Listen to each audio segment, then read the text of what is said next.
Do you ever feel like you're working your ass off trying to start your business, but you're getting nowhere? Are you stuck in analysis paralysis? Are you afraid to make the wrong move and feeling overwhelmed and exhausted? And every time you finally take action, it feels like someone is sneaking in and sabotaging everything you're doing, and then you have to start all over again? Yeah, guess what? Today, that someone is getting fired. Hello, business besties. I'm RC Gray, survivor turned CEO, and I use applied neuroscience to help my clients say F you to trauma and build their dream businesses. Okay, let's face it. If your trauma brain was one of your employees, you would have fired them by now. If you are a small business owner, a solopreneur, or even someone trying to start a business, and you're a survivor of trauma, maybe you even have CPTSD, you are going to face some unique challenges in your business. And I want to talk about 5 sneaky things your trauma brain is doing that may be preventing you from getting ahead in your business. But there is some good news. If you can catch them early, you can get ahead of them and use some really cool techniques to not only help you succeed in business, but also can help in your healing process. So let's dive in. First up, trust issues. So for solopreneurs and even those managing small teams or freelancers, trust is a huge deal. And business often requires high trust transactions. Now, the truth is that you cannot do business alone. You need people. Now, I know that as a trauma survivor, one of the appeals of entrepreneurship is working for yourself by yourself. And this is really just autonomy, but you cannot run a business without people. At the very least, your customers are people. You also need suppliers, distributors, marketing channels, and likely you're going to need skilled laborers. And while the internet allows you to communicate with many of these people almost anonymously, they are still people, and every single decision is an emotional decision because people have emotions. And guess what? Trust is the foundation of every single one of those decisions. Trauma often turns up the volume on skepticism, and this can make it very hard to trust others. And sometimes we have a hard time trusting ourselves to make the right decision.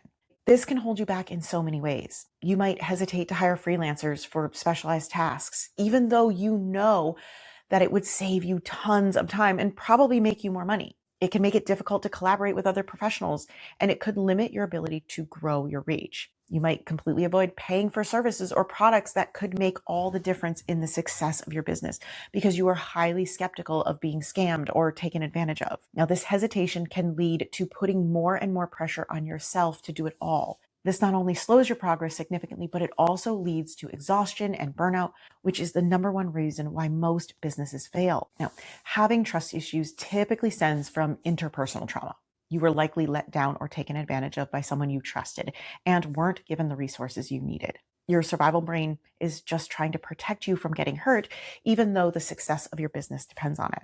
Now, when you are put into a situation that requires trust, your survival brain is programmed to jump in and protect you from immediate danger, like being let down or disappointed. But the problem is that your survival brain is nearsighted, which means it can only see the potential short-term pain of being vulnerable and trusting. What it can't see is the longer-term, more positive outcome, i.e. the success of your business. When we are too guarded and untrusting, your business and your mental health suffer. You become more isolated and you will lose business. You could miss out on opportunities to work with others that have great ideas and different perspectives that could really help your business grow. And probably the most devastating result of trust issues is that customers can smell fear and mistrust a mile away. Their own survival brains will translate that into you being untrustworthy, and they will walk away. Okay, let's talk about emotional dysregulation. So as a solopreneur or small business owner, you're going to wear many hats. This requires a significant amount of mental capacity, and sometimes it's going to feel like a lot to carry.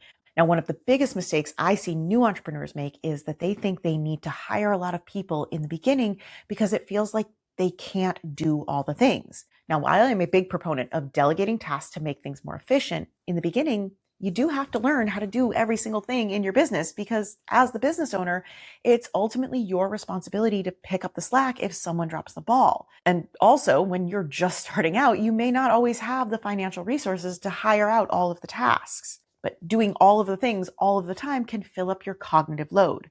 So imagine this big ass boat that carries all the things you have to do in your business and your life and your relationships. Sometimes we think we can't handle it all and we throw things overboard. Or when we get overwhelmed, we panic and we just jump ship. Now, sometimes it's good to get rid of the things that aren't really helping us get where we need to go. But most of the time, this is a huge mistake. Because the problem isn't that you have too many things to do, because trust me, you are smarter and more capable than you think. And the human brain is an incredibly complex machine. In fact, it's literally doing about 200 million things per second right now as we speak. Most of the time, it's not the size of the ship that's the problem or even the amount of cargo on the ship. The problem usually has more to do with the ocean the ship is sailing in. I want you to think of your emotions as the ocean. When you are emotionally regulated, it's smooth sailing. But when there is a storm, you are flooded with emotions and it can feel like you don't have control or that things are flooding over. And when you're emotionally drained and the ocean is empty, you're not going anywhere. This is true for anyone. As humans, our emotions are the driving force of our energy and our motivation.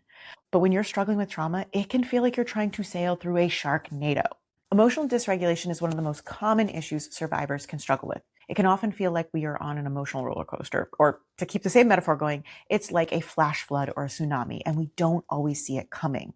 And this can hurt your business in so many ways. First of all, it can make it difficult to be consistent and remain disciplined and show up for yourself and others. You might miss deadlines or important meetings because you simply forgot. And this can create a reputation of being unreliable. You might struggle with motivation. You may be perceived as volatile and difficult to work with.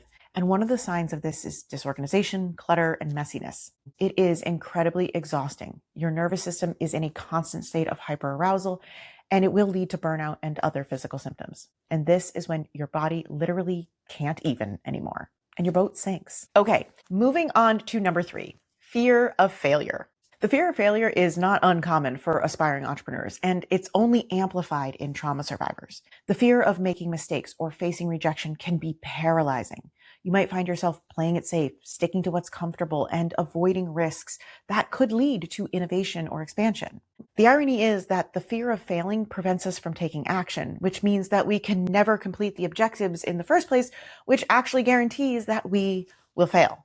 But fear is not logical or rational. It's not something you can think your way out of. Fear is the most demobilizing emotion, and pain is the most mobilizing, which we can use to our advantage, and I'll talk about that shortly. But first, why does this happen? Well, it all starts in the brain. When we face the possibility of failure, our brain's fear center, called the amygdala, aka the survival brain, lights up. This triggers a fight, flight, or freeze response. Many survivors are often dysregulated, which results in their survival brain having a hairpin trigger, making the fear response even stronger. So instead of taking action, you might freeze up or avoid the situation altogether to protect yourself from pain. But this survival brain is very short-sighted.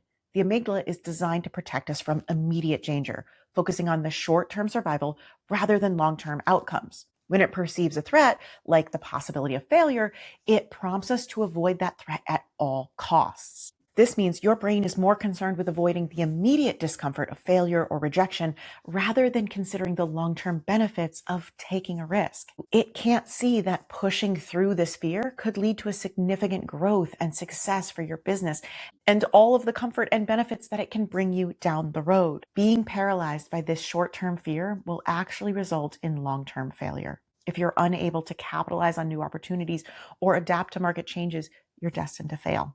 Fear is not always obvious. Oftentimes, we mask our fear by saying things like, I don't like selling or being salesy.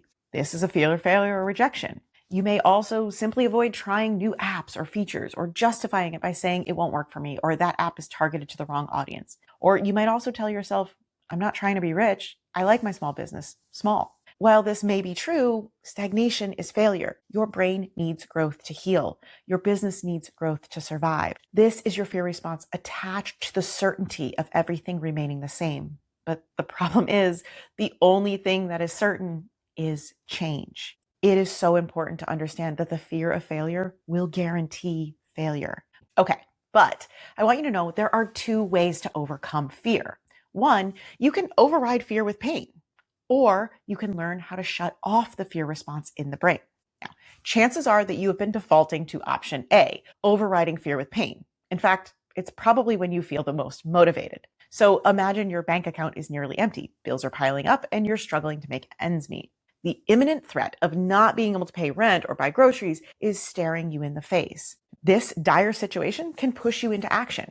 When the immediate pain of financial strain becomes greater than the fear of trying something new or taking a risk, you find the courage to act. The urgency to generate income and survive forces you to overcome the fear of failure, motivating you to take bold steps and save your business and livelihood. Now, this keeps us stuck in scarcity mode. When we use this method, we often cycle through feast and famine and live from one crisis to the next. Or option B is to learn to turn down the fear response in the brain. Now, we can do this by doing, okay, bear with me, I'm about to get nerdy here. We can do this by doing what I call a neurocognitive reset, which involves doing simple exercises in sync with your ultradian rhythms to turn down your sympathetic nervous system response and turn up your parasympathetic nervous system response. I know this sounds complicated, but put simply, we need to regulate our nervous system. And every single exercise we do is so simple, even a 4-year-old can do them. You can start by rubbing your earlobes and taking short inhales and long exhales. Try this before every meal you eat. Another exercise you can try is called stop, drop, and roll. If you're about to start a new task and it's scary, before you start, stop. Just stop what you're doing and change your state. If you are sitting, stand. Or if you can, place a warm or a cold drink on your wrist to change your awareness of your body. Then drop your shoulders. We tend to tighten and raise our shoulders when we're stressed, but actively dropping your shoulders interrupts your nervous system's default response. Next, I want you to roll your eyes back in your head. Close your eyes and imagine you're looking at your eyebrows. Now, this eye movement engages the ocular cortex and it overrides the fear response in the amygdala. Now, this can help you turn down the fear and help you get started on new and scary things. Okay, but before we move on to number 4 and 5, I want you to understand that once you learn to control your fear, you will gain the ability to override your trauma brain and begin to work on your trust issues and your emotional dysregulation. Now, this is one of the biggest issues my clients come to me with and why I created my Survivor to CEO program, okay? Like my client, Adriana from Australia. And here's what she had to say after just one phone call. Ever since I had that phone call with you 4 days ago, a couple more than 4 days ago, but I keep noticing now my body, right? Even when I wake up, I haven't woke up freaked out the way I told you I normally do in so long. I now understand myself. Even when I talk to people, I said my biggest issue, I remember, is the fact that I keep saying, oh my God, this is social anxiety. Oh my God, I'm just awkward. And I just make it worse for myself. But now I'm really understanding this whole vagus nerve ideology we're talking about. And my body feels so calm. I don't know what the fuck you did, but thank you for helping me realize a block. If you're getting stuck with any of these issues, each month I offer a few free business coaching sessions to survivors who are just getting started. No pitch, no product to sell, just open office hours where you can ask me anything about firing your trauma brain and building a successful business. So if that is something you're interested in, I will leave a link in the description below. Okay, moving on. I put number 4 and 5 together because they often go hand in hand. Perfectionism and a little procrastination. Perfectionism on the surface is the fear of being rejected or judged. And because you're so worried about making something perfect that you never actually finish it, means that no one can criticize the results. Now, this issue can show up in many ways in your business. You might spend countless hours perfecting your website or a marketing plan or delaying your launch indefinitely. Or you might just avoid starting projects because you don't think you're good enough yet and that you need to learn more before you can put yourself out there. You might have people trying to buy things from you, but then you tell them it's not ready yet, and you might often be plagued with self-doubt. Now, obviously, if you never hit the launch button, you will never make any sales. If you never publish your website, no one can find you. This keeps you safe from being rejected, but it puts your business in danger of failing before it even starts. Honestly, this is where 100% of entrepreneurs get stuck. There isn't a single business owner that hasn't at least hesitated on hitting the send button on an email. And they are lying if they tell you they were never scared. But I'm not going to lie and pretend that perfectionism is just something everyone deals with. Trauma survivors have a very specific flavor of perfectionism. When you've experienced trauma, especially childhood trauma, the fear of being rejected or criticized can be gut-wrenching. This is because trauma itself is actually a lack of resources. Trauma occurs when you experience something you didn't have the resources for. When this happens in childhood, all of our resources come from other humans, which means that rejection from the social group literally means death. There is this huge misconception that perfectionism is about chasing validation and accolades for being the shining star, when in fact, it's your survival brain's desperate attempt to prevent what it thinks is death. Okay, now let's dive into the neuroscience behind this. When you're aiming for perfection, your brain's prefrontal cortex, which is responsible for decision-making and self-control, goes into overdrive. This part of your brain is trying to plan and control every detail and avoid any risk of failure or criticism because your survival brain has convinced it that failure equals death.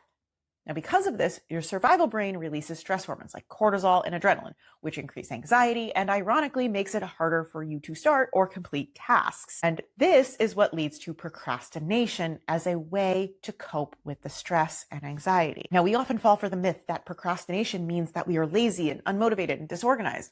But the truth, according to organizational psychologist Adam Grant, is that procrastination is not a time management problem. It is an emotional management problem. Now, in fact, there are really 4 types of procrastination, but don't worry, there are actually some really effective ways of overcoming this, and you can check those out here in this cringy video I made a while back. These are just 5 of the most common barriers that trauma survivors face when starting their own businesses. To find out what's holding you back, I created the Archetype quiz, and it's going to help you figure out exactly which trauma traits are sabotaging your efforts and exactly what to focus on to get you out of survival mode and back to business. I will leave a link in the description below.